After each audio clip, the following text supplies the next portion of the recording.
उन्हाच्या कडाक्यामध्ये उसाचा रस पिणाऱ्यांची संख्या काही कमी नाहीये। वर्धा शहरातील रेल्वे स्टेशन परिसरात असलेली गारवा रसवंती या दुकानदारानं ग्राहकांना दुहेरी गारवा देण्याचा प्रयत्न केलाय।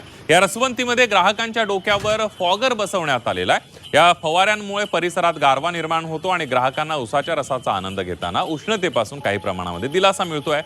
या अनोख्या प्रयोगामुळे गारवा रसवंती चांगली चर्चेत आलेली आहे।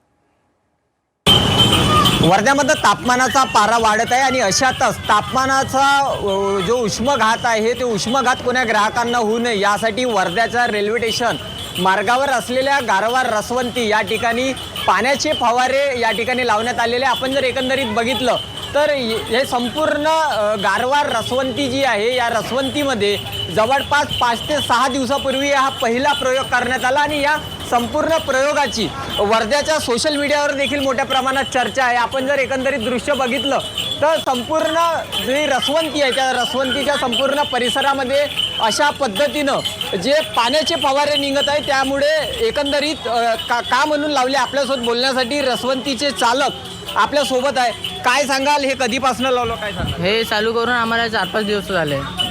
हे आम्ही म्हणून लावलं आहे कारण की वर्ध्यातले तापमान 45-46 म्हणून गरमी एवढी वाढली, त्याच्यामुळे आम्ही हे लावलं की लोकांना थंड, आमचे जे ग्राहक आहेत त्यांना थोडं तरी थंड वाटायला पाहिजे। उष्णतेचा जास्त काही सामना करावा लागून राहिला का जास्त काय नाही, तिथं आल्यानंतर मनाला खूप थंड वाटते। कॅमेरामॅन निखिल श्रीरामेसोबत मी मिलिंद आंडे, G24।